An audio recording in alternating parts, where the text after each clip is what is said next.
পাল্টাপাল্টি শুল্ক আরোপে বিশ্বজুড়ে বাণিজ্য যুদ্ধের আশঙ্কা, শেয়ার বাজারে দরপতন অব্যাহত।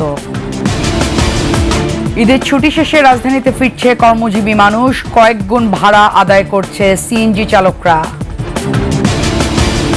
পাল্টে গেছে ঈদ উদযাপনের চিত্র, আওয়ামী লীগ নেতাদের বাড়িতে শুনশান নীরবতা।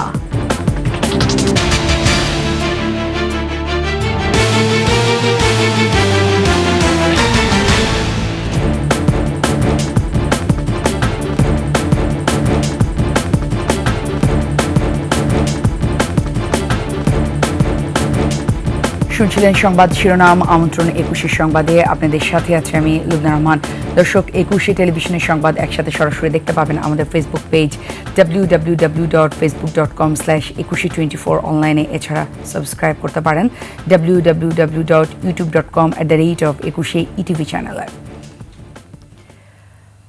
পাল্টাপাল্টি শুল্ক আরোপে বিশ্বজুড়ে বাণিজ্য যুদ্ধ স্পষ্ট। মার্কিন প্রেসিডেন্ট ডোনাল্ড ট্রাম্পের শুল্ক আরোপের বিপরীতে এরই মধ্যে পাল্টা কর আরোপ করেছে চীন ও কানাডা। তবে আলোচনার পথে এগুচ্ছে ভারত, ভিয়েতনাম ও ইসরায়েল। এদিকে বিশ্বজুড়ে শেয়ার বাজারে দ্বিতীয় দিনের মতো ধস অব্যাহত রয়েছে। ওয়াল স্ট্রিট থেকে 2 দিনে উধাও হয়েছে $5 ট্রিলিয়ন। যুক্তরাষ্ট্রে মুদ্রাস্ফীতি বাড়বে বলে সতর্ক করেছে ফেডারেল রিজার্ভ। দুলি মল্লিকের ডেস্ক রিপোর্টে। 100 বছরের মধ্যে প্রথমবারের মতো উচ্চ শুল্কের মুখে বিশ্ব। যুক্তরাষ্ট্রে আরোপ করা এ শুল্কের প্রভাব এখন পুরো বিশ্বে স্পষ্ট। গেল 2 এপ্রিল যুক্তরাষ্ট্রে আমদানি করা পণ্যের উপর 10 থেকে 54% পর্যন্ত শুল্ক আরোপ করেন প্রেসিডেন্ট ট্রাম্প। এরপরই শুরু হয় পাল্টা জবাব। প্রথমেই বিশ্বের শীর্ষ অর্থনীতির দেশ চীন পাল্টা পদক্ষেপ হিসেবে যুক্তরাষ্ট্র থেকে আমদানি করা পণ্যে 34% শুল্ক আরোপ করে। ট্রাম্প এ শুল্ক আরোপকে ভুল সিদ্ধান্ত বলে জানান। বলেন, অর্থনৈতিক নীতিতে পরিবর্তন আনবেন না তিনি। শুধু চীন নয়, কানাডাও পাল্টা শুল্ক আরোপ করেছে। যুক্তরাষ্ট্র থেকে আমদানি করা গাড়ির ওপর 25% শুল্ক আরোপের ঘোষণা দেন দেশটির প্রধানমন্ত্রী mark Carney.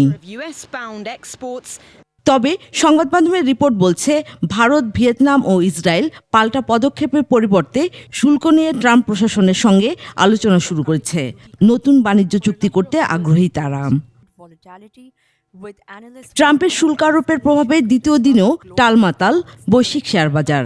Dao Jones 5%, S&P ও নাসডাক কমেছে প্রায় 6%। সবচেয়ে বেশি ক্ষতির মুখে প্রযুক্তি ও পর্যটন খাত। Duli Mallik, desk report, 21 television. Eid উদযাপন শেষে রাজধানীতে ফিরছেন কর্মজীবী মানুষ। তবে রাস্তায় নেই কোনো যানবাহন কিংবা যাত্রীর কোনো চাপ। সকাল থেকেই গাজীপুরের ঢাকা টাঙ্গাইল মহাসড়কের চন্দ্রা ও ঢাকা ময়মনসিংহ মহাসড়কের চান্দনা চৌরাস্তা দিয়ে ভোগান্তি ছাড়াই রাজধানীতে ফিরছেন মানুষ। উত্তরবঙ্গের প্রবেশদ্বার ঢাকা টাঙ্গাইল মহাসড়কের চন্দ্রাতেও নেই যানবাহনের কোনো চাপ। অনেকেই কর্মস্থলে যোগ দিতে আগেই ফিরেছেন। এদিকে বাসে বাড়তি ভাড়া নেওয়ার অভিযোগ করেছেন কেউ কেউ।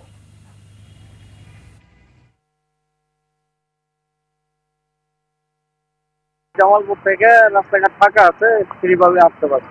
ভালো, রাস্তাঘাট খুব ভালোই আছে। তুলনামূলক ভাবে একটু বাড়তি, বেশি না তেমনটা, ওই 30% মতো বাড়তি ভাড়া নিচ্ছে আর কি। টাঙ্গাইল থেকে আসলাম, চান্দারা নামলাম, রাস্তাঘাট একবার ফাঁকা। এ বিষয়ে আরও তথ্য জানাতে চন্দ্রা থেকে সরাসরি যুক্ত হচ্ছেন গাজীপুর প্রতিনিধি অপূর্ব রায়। আমরা সরাসরি কথা বলছি অপূর্বর সাথে। অপূর্ব, ঈদের ছুটি শেষে তো রাজধানীতে মানুষ ফিরছে, তো মহাসড়কের পরিস্থিতি কেমন দেখছেন বা ভাড়া আদায়ের বিষয়টি কিভাবে দেখছেন আপনি?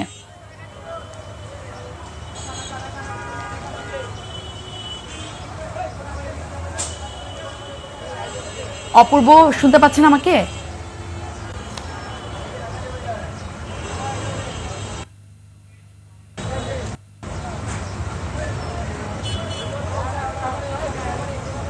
অপূর্ব, আপনি কি শুনতে পাচ্ছেন? মহাসড়কের সর্বশেষ কি অবস্থা আমাদেরকে একটু জানান।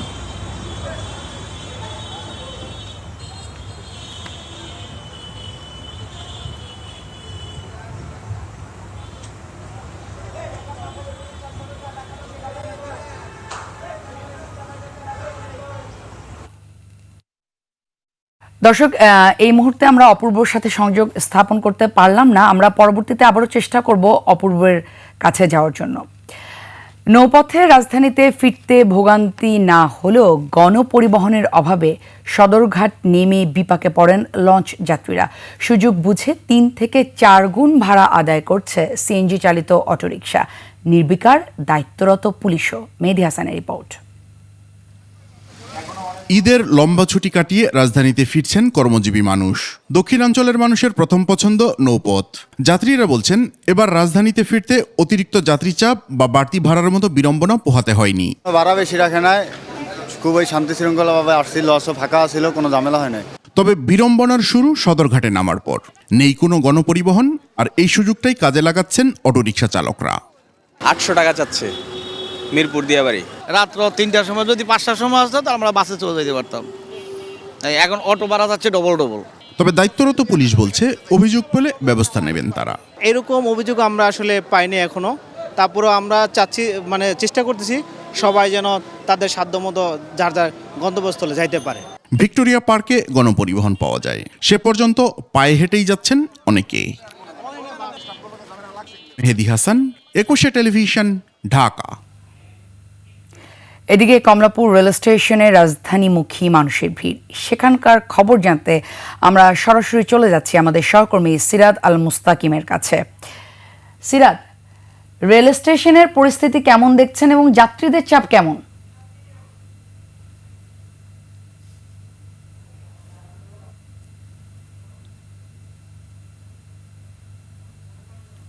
ছুটি কিন্তু শেষ পর্যায়ে, অর্থাৎ আজকে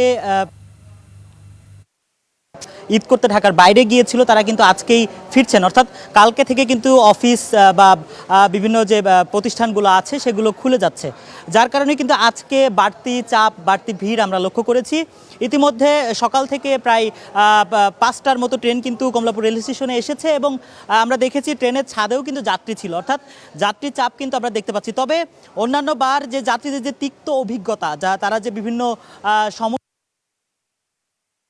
শিকার হওয়ার, বিভিন্ন ধরনের ঝামেলার সম্মুখীন হন, এবছর কিন্তু আমরা দেখছি যে যাত্রীদের ভিতরে একটি স্বস্তি ফিরে এসেছে। তারা কিন্তু আমাদেরকে নির্দ্বিধায় জানাচ্ছে যে অন্যান্য বারের তুলনায় এবারের ট্রেন যাত্রা তাদের অনেক নির্বিঘ্নে কেটেছে এবং তারা খুব সুন্দরভাবে ঢাকায় এসে পৌঁছেছেন।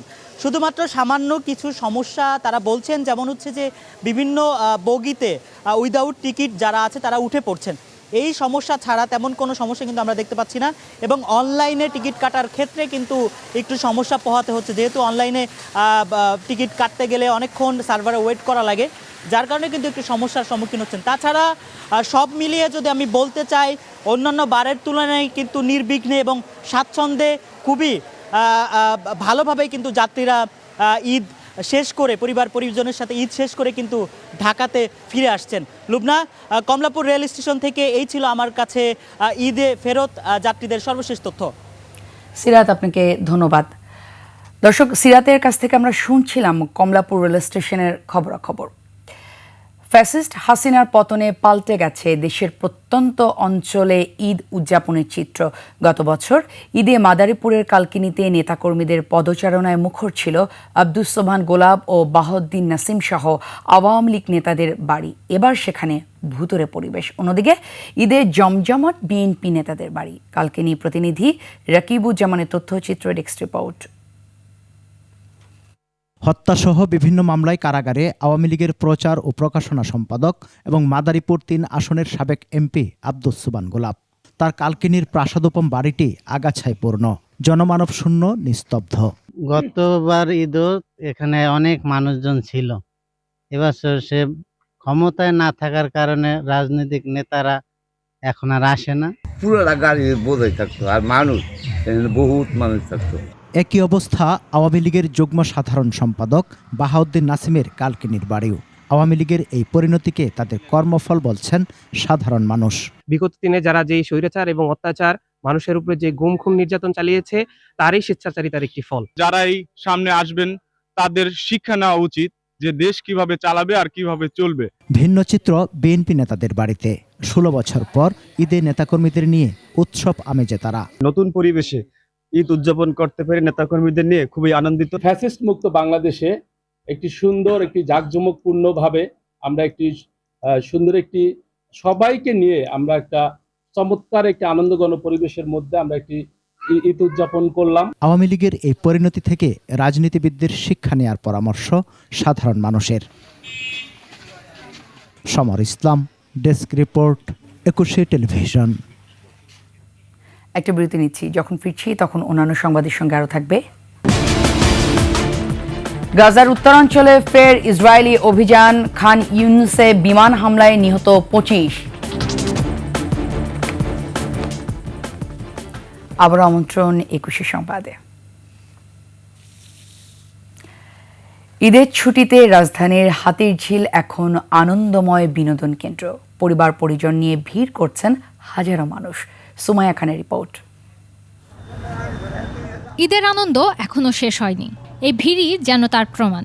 রাজধানীর এই জলাশয় কেন্দ্রিক বিনোদন কেন্দ্র হয়ে উঠেছে শহরবাসীর খুশির এক নতুন ঠিকানা।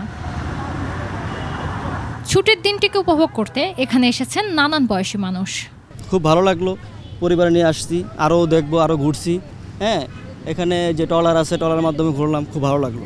আজকে তো মানুষজন অনেক কম, এর জন্য হাঁটতেও চলতেও অনেক ভালো লাগতেছে। হকারের কোনো সিন্ডিকেট নাই আসলে। এখন ঈদের পরের পরিবেশ তো খুব নিরিবিলি, যানজটের কোনো ঝামেলা নেই। নিরাপত্তা ও পরিচ্ছন্নতা রক্ষায় কাজ করছে কর্তৃপক্ষ, রয়েছে পর্যাপ্ত পুলিশ টহল। সুমাইয়া খান, 21 টেলিভিশন, ঢাকা। দর্শক, এই মুহূর্তে আমরা আবারও চেষ্টা করছি আমাদের প্রতিনিধি অপূর্ব রায়ের কাছে যাওয়ার জন্য। অপূর্ব, এই মুহূর্তে মহাসড়কের পরিস্থিতি কেমন দেখছেন? ধন্যবাদ লুবনা। আমি এই মুহূর্তে দাঁড়িয়ে আছি ঢাকা টাঙ্গাইল মহাসড়কের চন্দ্র এলাকায়।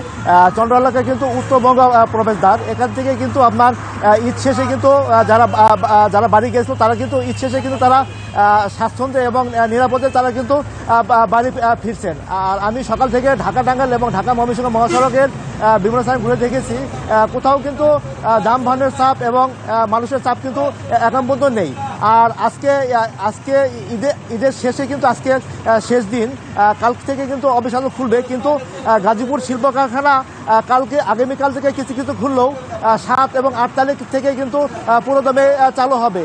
এবং এখানকার শিল্প কারখানা পুরোদমে চালু হলেই কিন্তু এই মহাসড়কের মানুষের চাপ এবং যানবাহনের চাপ যেটা বাড়বে বলে ধারণা করা হচ্ছে। আর আমি এই মুহূর্তে যে চন্দ্রা এলাকায় রয়েছি, সেই এলাকায় যে সকাল থেকেই আমরা দেখেছি বিভিন্ন গাড়িতে কিন্তু যারা যাত্রী হিসেবে তারা কিন্তু এখানে আসছেন, তারা কিন্তু অভিযোগ করেছেন ফিরতি পথেও কিন্তু কিছু কিন্তু বাড়তি ভাড়া নেওয়া হচ্ছে। রুবনা, আমার কাছে এই ছিল আমার কাছে এখানকার সর্বশেষ তথ্য। অপূর্ব, আপনাকে ধন্যবাদ। দর্শক, আমরা অপূর্বর কাছ থেকে শুনছিলাম মহাসড়কের খবরাখবর। কুড়িগ্রামের চিলমারির ব্রহ্মপুত্র নদে সনাতন ধর্মাবলম্বীদের স্নান শুরু হয়েছে। চৈত্র মাসের অষ্টমী তিথিতে পাপ মোচনের জন্য প্রতি বছর পুনঃস্নান করেন তারা। এ উপলক্ষে উপজেলার রমনা বন্দর এলাকা থেকে পুটিকাটা পর্যন্ত প্রায় 2 কিলোমিটার ব্রহ্মপুত্র নদের তীরে অষ্টমীর স্নান ও মেলা অনুষ্ঠিত হচ্ছে। উৎসবে রংপুর বিভাগের 8 জেলা সহ দেশের বিভিন্ন অঞ্চল থেকে পুণ্যতিথিরা একদিন আগেই চিলমারি উপজেলার বিভিন্ন এলাকায় অবস্থান নেয়। অষ্টমী স্নানের লগ্ন ভোর 4টা থেকে বিকেল 5টা পর্যন্ত। এবার পুণ্যস্নানে প্রায় লক্ষাধিক মানুষ অংশগ্রহণ করেছে। নিরাপত্তার দায়িত্বে রয়েছে পুলিশ ও সেনাবাহিনী ছাড়াও গোয়েন্দা সংস্থা।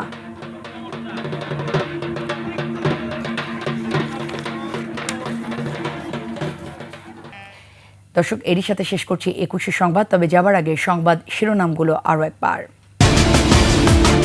পাল্টাপাল্টি শুল্কারোপে বিশ্বজুড়ে বাণিজ্য যুদ্ধের আশঙ্কা, শেয়ার বাজারে দরপতন অব্যাহত। ঈদের ছুটি শেষে রাজধানীতে ফিরছে কর্মজীবী মানুষ, কয়েক গুণ ভাড়া আদায় করছে সিএনজি চালকরা। পাল্টে গেছে ঈদ উদযাপনের চিত্র, আওয়ামী লীগ নেতাদের বাড়িতে শুনশান নীরবতা।